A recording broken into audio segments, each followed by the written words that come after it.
Hello, beer tubers, and welcome to another beer review with me, Peter, the master of Hoppets. Today, joined by the Duke of Delivery. Today, reviewing another beer that was sent from Andre in the UK, and another in the series of highly rated UK craft beer. So, the day before yesterday, you got Cannonball. Yesterday, you got Human Cannonball, and today we're carrying on with Unhuman Cannonball by Magic Rock. So this is a triple IPA on 11%, 2 weeks old now, and I talked to Mess about this before we went on camera, and he was like, well, triple IPAs, you usually think malt bombs or barley wines. Yeah. Usually. I had this last year, he's never had it, so I'm looking forward to seeing his reaction to this. Last year I was blown away by this, because it's a triple IPA that probably drinks like a double or maybe single.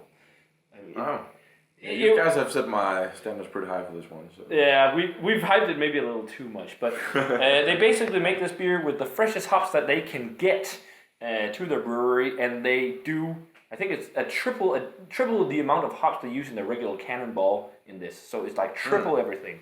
But they don't use, as you can see, like caramel malts and whatnot to get it up there. So we got the Unhuman poured. That's a haze bomb.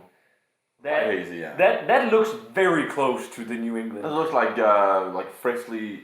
Do you know what? It kind of looks like orange pulp. It kind of looks like maybe Haze or Julius or something like that, because it's not as dark as the last one we had. Yeah, it's lighter than the last one. Yeah, but it's a really nice golden orange color, super hazy, nice white head. I think, I'm not entirely sure, but I think this new batch is with Vermont ale yeast. I'm not entirely sure. I heard some people talk about it, but I can't confirm it. But yeah, let's check out the aroma on Inhuman. that is a smack in your face. 11%. No.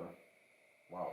But this is like West Coast still meets New England, because it's got fucking dankness like hell. It is like a bag of weed. It does not smell like 11%. It's so fucking crazy. And there's no malt. It's all hops. Yeah. Way more citrus actually on this one. Yeah. What are you smelling? I'm smelling citrus, grapefruit. There must be citra in this. I think there's citra in this. Sure. You're getting that intense sweet citrus, pineapple. super pineapple and passion fruit forward. Straight out of those tropical fruits from the West Coast. Really. No, I think tropical fruit a la New England, but then you get this smack of grapefruit and dankness from the West Coast. Because there's definitely some kick of grapefruit too. It smells amazing. It's fucking amazing, yeah. Let's give it a taste. Cheers. And thanks a ton again to Andre for the beer.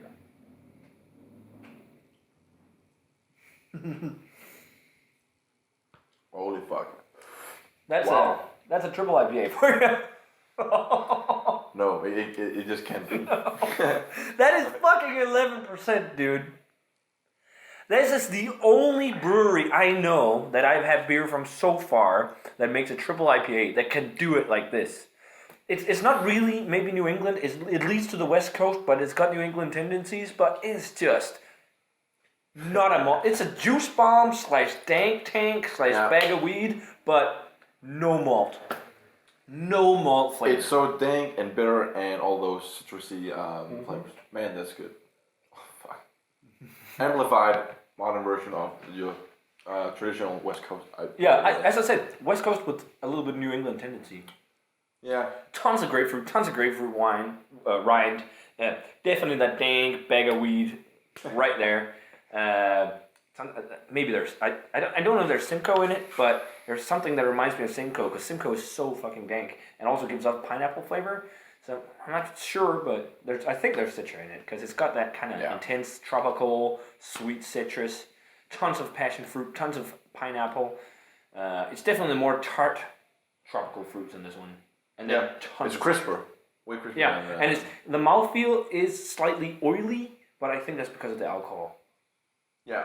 There's maybe some sweet malts, but this is just so intense on the hop flavor and the dankness and bitterness, you don't really taste any of the malt. No, the sweetness that may come from any malts are totally easily covered up from the sweetness from the hops. Yeah.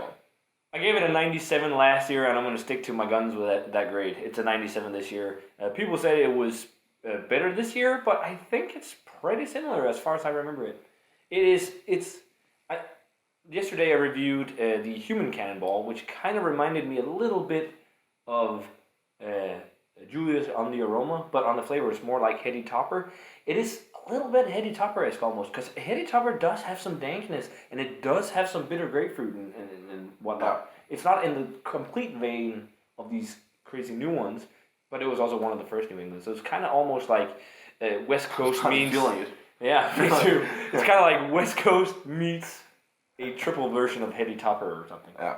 But yeah, 97. Like, I'm super impressed for the flavor and just this beer's profile for what is a 11% triple IPA. Doesn't drink like that. But I'd say, is it 97? Yeah, that's what I gave it last 95 as well as the other one. Yeah. It's hard for you to rate different IPAs, beers, but I mean, I don't know what it would make this better. We talked about it once off camera, where you talked about it's easier giving an Imperial Stout a higher grade than an IPA, because IPA is an IPA, but I don't know. I don't know if this is a beach beer, really, because you would drink 11%. And, if you brought this to the beach, you'd be beach fucking party. hammered. Yeah. This is you need to share this beer. You need to. If I drank this by myself, I'd be so fucking hammered when I was done with the review. But it's amazing stuff. So 95. Yeah, let's keep it at that.